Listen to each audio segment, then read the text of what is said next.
हमने के चाची माई लोग बाड़ी जा भोर तक लेकर जाने घरे चल जिए जा। तो एगो आई छठ की एक बार प्रिंस बोली छठी मैया की 5-6 दिन बाद 6 दिन बाद छठ बा और हमने की महापर्व बा। जब छठ आवेला तो ऑटोमेटिक घर दुआर आंगन सब खिलखिला जाला। ताई कहे के बा कि केरवा के पात पर उगेलन सुरुजा देव झाके झुके। हमनी के जितना चाची माई लोग आई बड़ी जा सब अपना अपना खातिर कोनो व्रत ना करे ली जा। अपना बेटा खातिर अपना नाती खातिर अपना सैया जी खातिर और व्रत करे लिए तो माई से का मांगे ली जा। कहे के बाद कि केरवा के पात पर उगेलन सूरज देवा झाके झुके। हे करेलू छठ बरतिया से झाके झुके।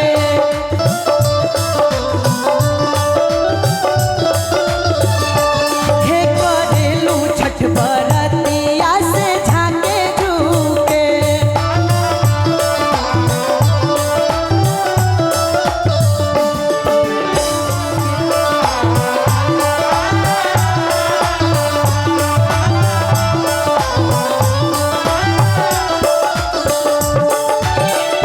जितना छठी घाटे हमने के बर्तन हमने के चाची माई लोग रहे ले जा तो कहे ली जा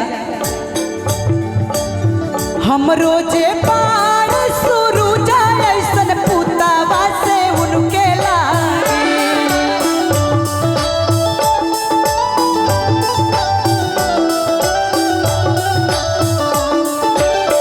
हम रोजे पार सुरुजा ऐसन पुतावा से उनके लागे।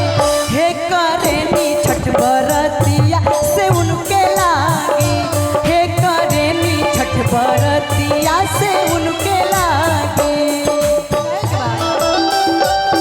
नैयो का डोले है कोयलिया बोले हो गईले भोरा बिनुसा।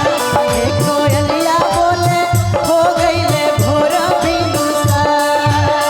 उगी है सूरज देवा नैयो ना डोले। उगी है सूरज देवा नैयो ना डोले। हे चिड़ैया बोले हो गईले भोरा बिनुसा। हे कोयलिया बोले हो गईले भोरा बिनुसा। क्या बात है।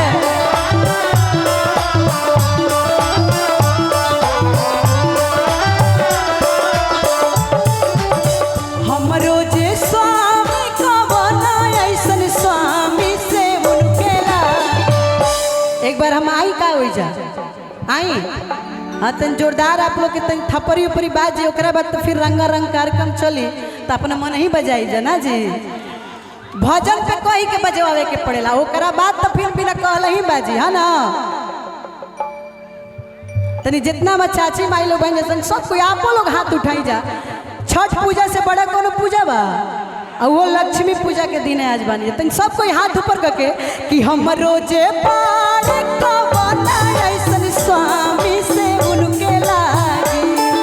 हाथ ऊपर करिए सब लोग हाथ ऊपर करिए सब लोग। कवना ऐसन स्वामी से उनके लागी। क्या बात है। हम रोजे स्वामी कवना ऐसन स्वामी से उनके लागी। कितना सुंदर हमार भौजी बैठल बड़ी भैया आई बड़न कहाँ बड़न स्वामी का नाम हो स्वामी जी के। आए हाय अरे हे